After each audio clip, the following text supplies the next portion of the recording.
శ్రీ మాత్రే నమః శ్రీ గురుభ్యో నమః. ఈరోజు ఈ వీడియోలో 2024-2025 క్రోధినామ సంవత్సర కన్యారాశి ఫలితాలు తెలుసుకుందాం.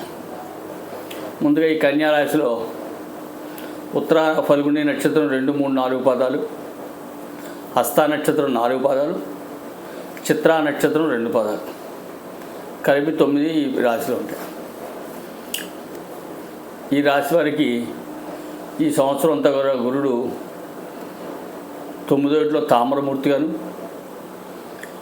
శని 6వ ఇంట్లో సువర్ణమూర్తిగాను, రాహు 7వ ఇంట్లో, కేతు జన్మంలో తామ్రమూర్తులుగాను ఉంటారు. అంటే శుభాశుభ పరిశీలన చేయగా 4 గ్రహాల్లో 3 గ్రహాలు పాపగ్రహాలుగా ఉన్నాయి, 1 శుభగ్రహంగా ఉంది. కాబట్టి ఈ రాశి వాళ్ళు ఈ సంవత్సరం కొంచెం జాగ్రత్తగా ఉండవలసినటువంటి అవసరం ఉంటుంది, ముఖ్యంగా రాహు కేతు వలన. అట్లాగే గురుడు భాగ్యంలో ఉండి తామ్రమూర్తి అయినప్పటికీ అంత అపకారిగా మాత్రం ఉండడు. అట్లాగే ఈ సంవత్సరం ఈ రాశి వారికి కనుక ఆదాయ వ్యయాలు చూసుకున్నట్టు కనుక ఆదాయం 5, వ్యయం 5, రాజ్యపూజ్యం 5, అవమానం 2. అంటే వచ్చేదానికి ఖర్చు పెట్టేదానికి ఈక్వల్గా ఉంది. సమాజంలో గౌరవ ప్రతిష్టలు, కీర్తి ప్రతిష్టలు కొంచెం భంగం ఏర్పడేటట్టు ఉంది, కొంచెం జాగ్రత్త పడాలి. అట్లాగే రాహుకేతువుల వలన అనవసరమైనటువంటి సమస్యలు వచ్చేటటువంటి అవకాశాలు కూడా ఉన్నాయి, కొంచెం జాగ్రత్త పడితే సరిపోతుంది. ఈ సప్తమ రాహు జన్మకేతువు కొంచెం పనులు ఆలస్యంగా చేయించేటువంటి వాతావరణం ఉంటుంది. కాబట్టి పనుల విషయంలో అశ్రద్ధ తగ్గకుండా కొంచెం జాగ్రత్తగా చేసుకుని ముందుకెళ్ళే అవకాశాలు ఉంటాయి. అట్లాగే ఈ రాహుకేతుల వలన ముఖ్యంగా కాళ్ళకు సంబంధించి, అట్లాగే స్టమక్ సంబంధించి అనారోగ్య సూచనలు వచ్చేటువంటి అవకాశాలు ఉన్నాయి. అవి ఒకటి చూసుకున్నట్టయితే బాగుంటుంది. మిగతా మాసాలు చూసుకున్నట్టయితే కనుక చైత్ర మాసం ఈ రాశి వారికి పూర్తిగా అనుకూలంగా లేనట్టే. ఎందుకంటే కూడా గ్రహాలని కూడా సప్తమ, అష్టమ స్థానాల్లోనే ఉంటాయి. ముఖ్యంగా రవి సప్తమ స్థానంలోనే ఉంటాడు. రాహుతో కలిసినటువంటి రవి అంత అనుకూలమైనటువంటి ఫలితాలను ఇవ్వలేడు. విద్యార్థులు కూడా శ్రమ పడాల్సినటువంటి అవసరం ఉంటుంది. అట్లాగే షేర్ మార్కెట్ పెట్టుబడి పెట్టే వాళ్ళు ఆలోచించి పెట్టవలసి ఉంటుంది. ఉద్యోగస్తులకి బాగానే ఉంటుంది. సొంత వృత్తుల వాళ్ళు మాత్రం కొంచెం జాగ్రత్తగా ఆలోచించి వ్యాపారంలో పెట్టుబడులు అవి పెట్టడం జాగ్రత్త చేసుకోవచ్చు. అట్లాగే కొంచెం శారీరకమైనటువంటి ఉష్ణం అంటే ఫీవరు, తలనొప్పి ఇటువంటి వాటికి అవకాశాలు ఉంటాయి. కొంచెం ఔషధ సేవనం అది కూడా ఉంటుంది. అయితే భాగ్యంలో గురుడు ఉండటం వలన కుటుంబంలో శుభకార్యాలు జరిగేటువంటి అవకాశం ఉంది. బంధుమిత్ర సమాగమనం, దేవతా దర్శనం అది కూడా అవకాశం ఉంటుంది. పోతే వైశాఖ మాసం, ఈ వైశాఖ మాసంలో గ్రహాలని కూడా అష్టమ స్థానంలో ఉంటాయి. ఈ అష్టమ స్థానంలో ఉండటం వల్ల అధికమైనటువంటి ఖర్చులు, అనుకోకుండా వచ్చేటువంటి దూర ప్రయాణాలు, బంధువులు రావడం వల్ల అధికమైనటువంటి ఖర్చులు, వ్యాపారంలో ఒడిదుడుకులు, పెట్టుబడులు అధికంగా పెట్టవలసి రావడం, అట్లాగే విద్యార్థులు కూడా చాలా శ్రమ పడవలసినటువంటి అవసరం ఉంటుంది. షేర్ మార్కెట్లో పెట్టుబడి పెట్టేవాళ్ళు కూడా కొంచెం ఆలోచించి పెడితే బాగుంటుంది. పోతే జ్యేష్ఠ మాసం వచ్చేసరికి గ్రహాలను కూడా నవమ స్థానంలోకి వచ్చేస్తాయి. ఈ నవమ స్థానంలో ఉన్నటువంటి గ్రహాలను కూడా అనుకూలంగానే ఉంటాయి. పూర్వం ఉన్నటువంటి 2 నెలల ఇబ్బందులు కూడా ఈ జ్యేష్ఠ మాసంలో తొలగి ముందుకు వెళ్ళేటువంటి అవకాశాలు ఉంటాయి. అభివృద్ధికరంగానే ఉంటుంది. కాబట్టి విద్యార్థులకు కానీ, వ్యాపారస్తులకు కానీ, షేర్ మార్కెట్ వాళ్ళకి కానీ, ఉద్యోగస్తులకు కానీ ఈ జ్యేష్ఠ మాసం అంతా కూడా అనుకూలమైనటువంటి స్థితిలోనే ఉంటుంది. రుణాలు చేయవలసినటువంటి అవసరం లేకుండానే వ్యాపారాలు నడిచేటువంటి అవకాశం ఉంటుంది. అట్లా రుణభారం తగ్గేటటువంటి అవకాశం ఉంటుంది. రావాల్సిన ధనం చేతికి సమయానికి అందేటటువంటి వాతావరణం కూడా ఉంటుంది. ఈ ఆషాఢ మాసం చూసుకున్నట్టయితే ఆషాఢ మాసం కూడా అనుకూలమైనటువంటి వాతావరణం ఉంటుంది. గ్రహాలని 9, 10 స్థానాల నుంచి మార్పులతో వస్తూ 11వ స్థానానికి 10వ స్థానానికి వచ్చేటువంటి అవకాశాలు ఉంటాయి. కాబట్టి దశమ ఏకాదశ స్థానంలో ఉన్న గ్రహాలను కూడా అనుకూలమైన స్థితిలో ఉంటాయి. పూర్వం ఏదైతే జ్యేష్ఠ మాసం చెప్పుకున్నామో ఆ జ్యేష్ఠ మాసంలో ఉన్నటువంటి ఫలితాలన్నీ కూడా ఈ ఆషాఢ మాసంలో కూడా వర్తిస్తాయి. ఆషాఢ మాసం ఈ వ్యాపారస్తులకి, ఉద్యోగస్తులకి, విద్యార్థులకి కూడా చాలా అనుకూలమైనటువంటి వాతావరణం ఉంటుంది.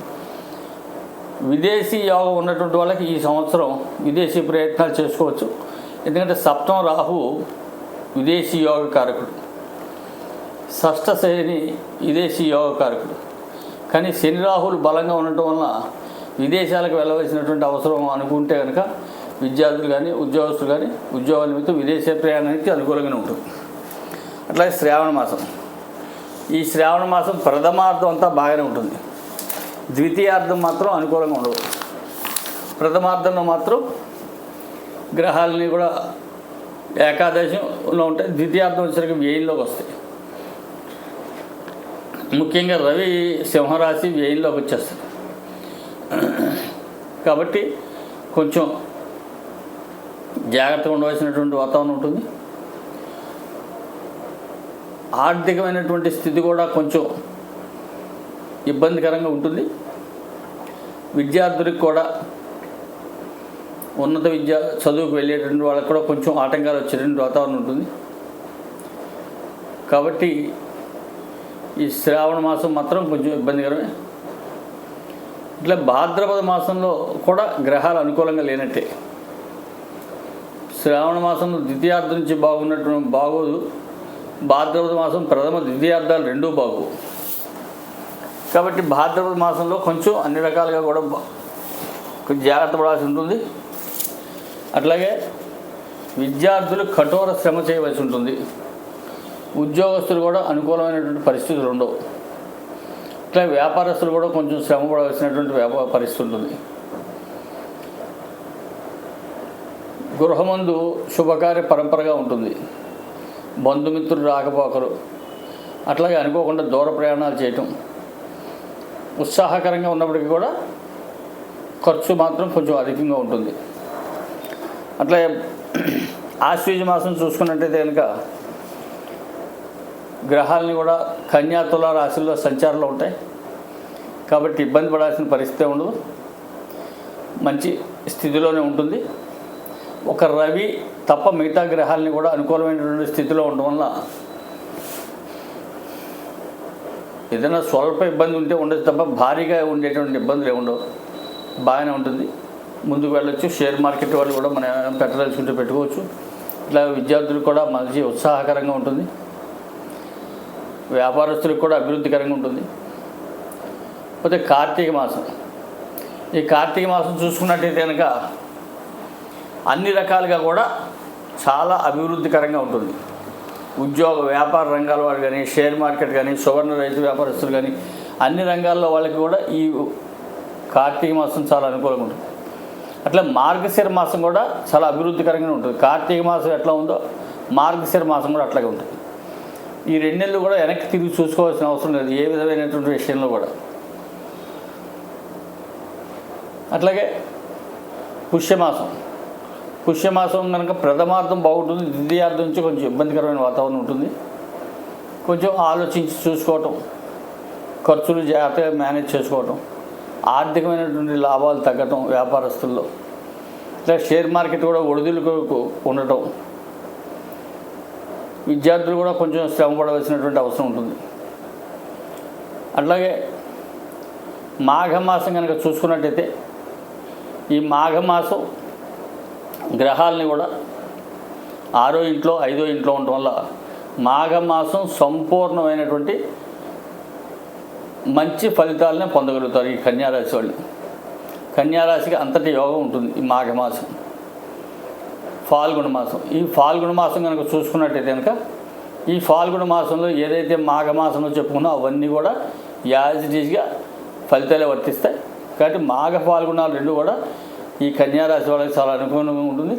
అయితే ఈ సంవత్సరం మొత్తం మీద కూడా గురు రాహులు అనుకూలంగా లేకపోవడం వలన గురుడికి 16,000, రాహుకు 18,000 జపతర్పణ హోమాలు చేయించుకున్నట్టయితే కనుక ఇంతకు ముందు ఉన్నటువంటి చెడు ఫలితాలను కూడా మంచిగా మార్చుకునేటటువంటి అవకాశం ఉంటుంది.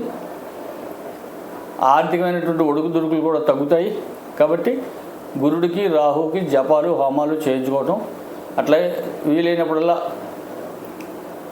శివాలయానికి వెళ్ళటం, శివుడికి అభిషేకం చేయించుకోవటం ఇది చేస్తుంటే కనుక చాలా బాగుంటుంది.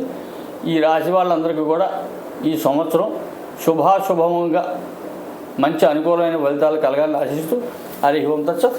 సర్వే జనా సుఖినో భవంతు. ఈ వీడియోని లైక్ చేయండి, షేర్ చేయండి, 10 మంది సబ్స్క్రైబ్ చేయించండి. హరి ఓం తత్సత్.